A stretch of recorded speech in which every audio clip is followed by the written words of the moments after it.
What's up, everybody? Remy here again with my main man, Killer Beard. Because I got no hair. Steve has no hair. I'm in need of a haircut desperately, and Steve has no more hair. Steve, please explain why you don't have any hair. Well, I decided to donate it to a cause called Hair Donation Ottawa. It's the money raised goes towards cancer research, making wigs for kids who don't have any hair and who are in the hospital, and yeah. Awesome. And you shaved your head today on CTV Morning Live? I did, yeah. Nice. By the time this comes out, the event will have happened on Sunday. There you go. The past Sunday. You could still donate. Absolutely. I will try to put a link in the bio. Will it be too late by the time this comes out? No, apparently the account stays open till the end of May. Okay, because Steve will shave his beard. He's only about $1,900 off from losing his beard. 18. So $1,800. Yeah. So if we can get everyone to help out, Steve will be pretty much hairless. Hairless. Close. Yeah. You know what? I'll say it here first. If for whatever reason before the end of May I get $2,500, I'll even consider shaving off my eyebrows. Ooh, That's a eyebrows big deal. and beard. Let's do it. Yeah. That's awesome, man. You're actually, it suits you. Not too bad. Yep. Glad my head's not all weird and misshapen. Yeah. All right, guys. So try to get through a little quicker than the 22-minute episode of the first episode. So we're going to narrow it down to 3 questions today. And remember, at any time, PM us, either me or Steve on Facebook. Send us your questions or put them in the comments of any episode that you watch. So Jerry asks, in this market, would you recommend your clients sell before they buy? So here in Ottawa, I would say yes. You should sell before you buy because the Ottawa real estate market right now is hot. It is, yeah. But there's still a risk here. We're not Toronto. So if you end up buying and you're committing to another mortgage and then you can't sell your house, or it puts you in a position where you have to negotiate a lot more than you were willing to, only because of the pressure that you're in. What are your thoughts? I think the same thing. And the reality is that we just can't, a lot of people, especially in the suburbs and in the city, are just not accepting offers that are conditional on the sale of somebody's home. Mm-hmm. So it puts you at a massive disadvantage to go into finding your own home, finding your dream home, trying to buy it and not being able to because of this, and then losing it. I mean, houses are selling fairly quickly right now. And yeah. People will ask, well, why wouldn't they? I'm giving them a good offer. I have to sell my house. Why wouldn't they accept it? If the property is new on the market, you're likely not going to get a first refusal because it does lower the amount of showings. Agents, for some reason, won't want to go show it because they're going to tell their clients like, oh, well, it's already sold. Let's wait to see if the first refusal gets lifted. Yeah. So now all of a sudden your showings decline, less interest in the home. And then it sits on the market. And then what if the other people back out or don't sell their home? Now you're on the market for 60 days, 90 days, and you've had no showings because you gave the other people. So I'll go after first refusals if my clients want me to, and they say like, we need it. Amazing deal. We'll do it. We'll do it. Just expect you may not get the yes that you were hoping for. But if a property's been on the market for 60, 90 days, then sure, go ahead. Throw it in. And if it's a little more rural, that's a little more common. But yeah. But if you're looking in, Barrhaven, Stittsville, Canada, Centertown, downtown, nobody's really accepting first refusals. And I mean, the other flip side of that is also there is such a thing as bridge financing, but it's a heck of a lot more expensive to do that than just negotiate properly. And the other thing to realize too is just if you're buying this house, it's all risk and reward. Like, you also want to know as a seller, make sure you know what house they have to sell. If they end up saying like, oh, they're coming to buy your house in the city that will sell in 2-3 weeks, but then they want to sell their country property and they're going to overprice it and they're going to put it. You want to know what, as a seller, you want to know what the first refusal entails in all aspects, not just that it is a first refusal, what kind of property, where it's located, what kind of price point it's going to be at as well. Yep. So definitely in Ottawa, you should put your house on the market, and as you get some interest and maybe an offer is coming, then you can go start looking.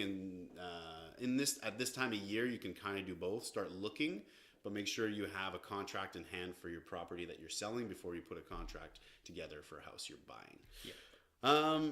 Next, Angie is asking, so, and with the hot Ottawa market, how is it affecting days on market, selling prices, etc.? It is a hot market.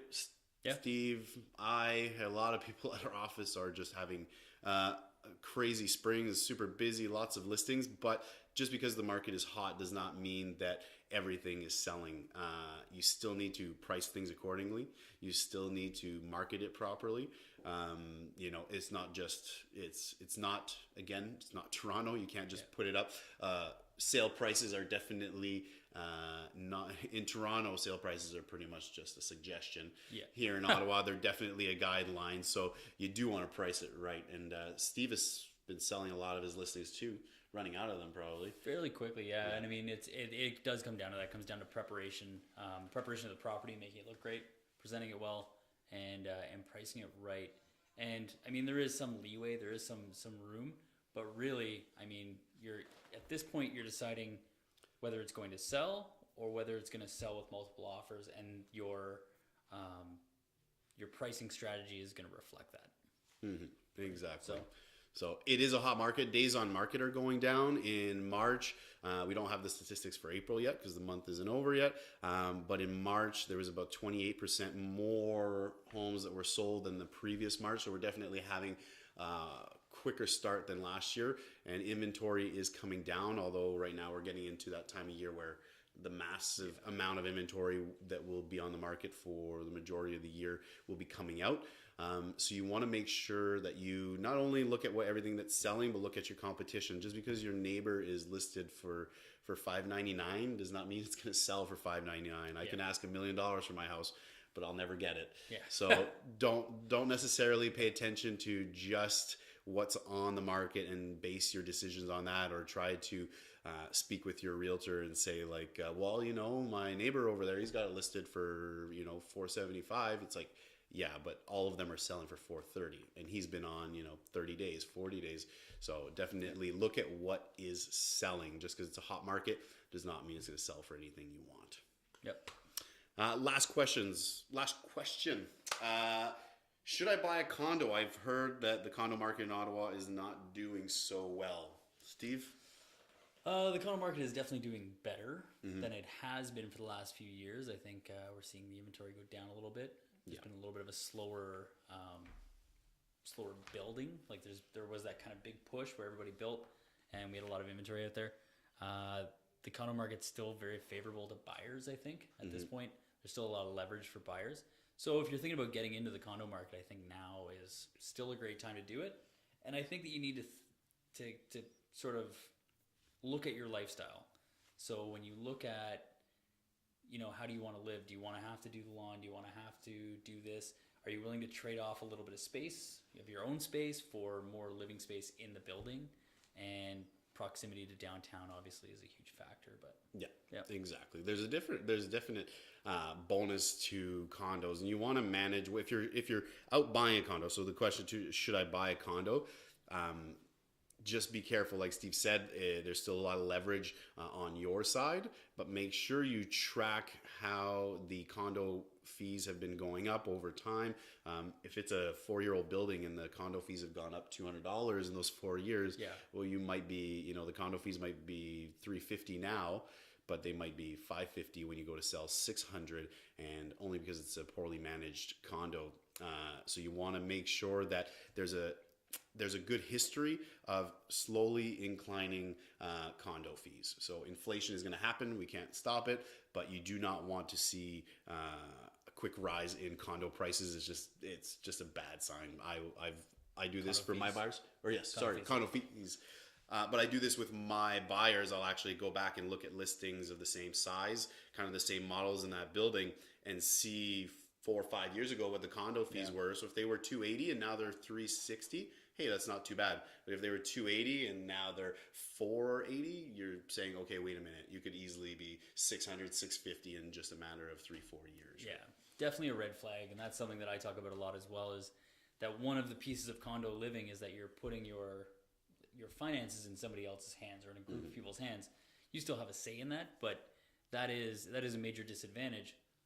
That said, you also don't have to worry about budgeting for windows or roof or Yeah, a lot of people, they're like, I don't want to pay the condo fees, but it's like, well, what if you buy a house and then you have a roof leak Really, and you need the to best- replace yeah. the whole roof? the Like, best practice out there is to buy a freehold house, so like a townhouse or something that doesn't have condo fees, and then pay into an account like you had condo Just fees like you had a because condo, it's the exactly. exact same thing. yeah, because when the roof needs to be done, $6,000 doesn't just magically appear. So, It'd be nice if it did. yes, it would be nice if it did. And I tell so many people to live, especially first-time home buyers, to live like they've bought, even though they bought a freehold home that has no condo fees. I say, like, listen, just put $200 a month Get an away. account and just put it in there. Because the furnace could, listen, the furnace is from 2000. It could crap out in 2 years. Like, there's $4,000. And so you just need to save for those things. So at the end of the day, there's some big advantages to having a condo where you don't have to worry about that as long as the condo is properly managed. Like Steve said, you're putting your faith in a group of people and you hope that they don't screw it up. Yeah. Yeah. So that's it. Shorter. Keep sending your questions. And for today, the realtor tip of the day for any real estate agents looking, start building. Do not put your eggs in one side of the basket. Meaning, don't just go into hunting mode and don't just go into farming mode and relax and kick back. You want to grow a network of people that will help you grow your business and refer you. At the same time, don't slack off on open houses and doing stuff to meet new people.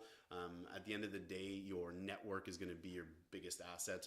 And maybe a second little tip, just like if you are an agent that doesn't like cold calling and all that stuff, Steve put me on to this. Go Google Agent Marketing Syndicate. The guy is awesome. Completely against the sharks and the piece of crap agents that are out there. It's a great podcast, and his book is really good too. So that's mainly for people that are real estate agents. Yep. So until next time, Killer Beard and myself are out. See ya.